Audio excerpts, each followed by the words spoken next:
During the first 8 months of that year, the government has expended 58 millions more, 245, instead of 187. None was necessary for an army of 400,000 men. And our army was only 275,000. It is not then the insufficiency of the funds which caused the failure of all the military operations. The different reports of your commissions of finances have already shown that the receipts ought to be nearly upon a level with the expenses.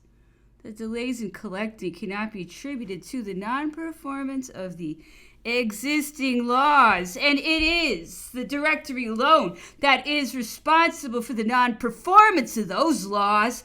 Ought the legislative body to vote another 100 millions when the millions that were voted were not paid in consequence of the vices of the administration? New taxes would only have increased the deficiency. On the other hand, we have passed very lightly over the contributions of the conquered countries. They have scarcely figured in the picture of our resources. No representatives of the people. It is not the deficit which has caused the misfortunes of the state. It is the system that has been followed by the executive power for this last year. That system has been the most powerful auxiliary of the coalition. It has prepared the successes. It is to that we owe the disorganization of our armies, the pillage and the overthrow of the allied republics, and the momentary weakening of the energies of the republic. Our armies, surprised but not vanquished, the destitution in which they were left could alone have induced them to retreat. Upon the eve of battle, they were deprived of all that could assure their success. They have not been recruited. Their administration has been destroyed and the dilapidations encouraged and unpunished.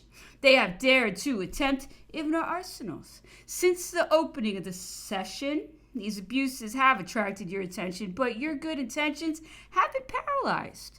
The Directory has daily abused the immense authority that the 18th of Fructidor left in its hands. It has embraced and obstinately followed an odious system, with a review of maintaining itself out of the constitutional line into which it would not re-enter again. It has without shame applied the name of anarchists to all the Republicans.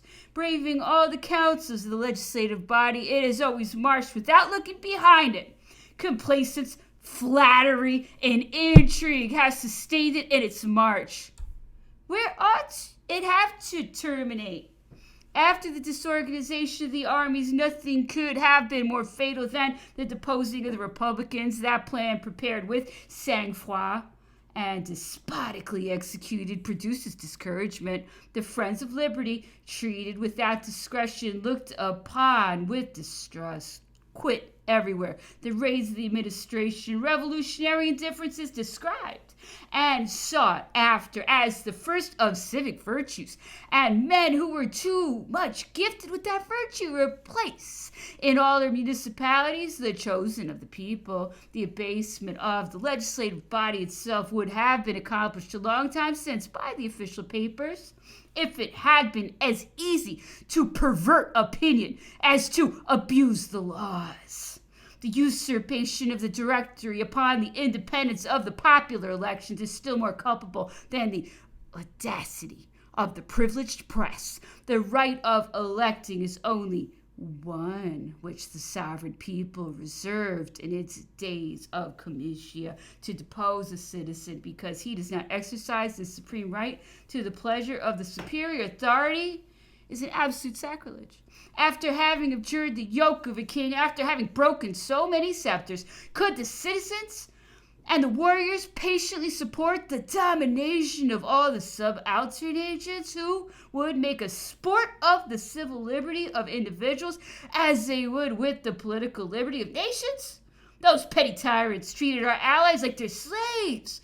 Italy, Switzerland were becoming their domains. At Milan, they held beds of justice. Every day brought a revolution where the rights acquired were sacrificed to the most capricious aristocracy. They changed thus into regrets and plots the affection and gratitude of the people who were enfranchised by our arms. It was known that some of those simple men who were our elders in liberty desired slavery even in preference. Unworthy chains have charged the hands of the championnat.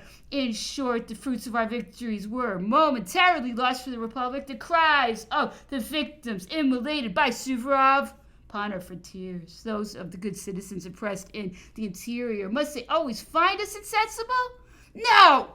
The misfortunes of the oppressed shall be repaired, the shades of the victims avenged. A new career opens before you. Your permanence will bring a more prosperous day. The directory of the Republic regenerate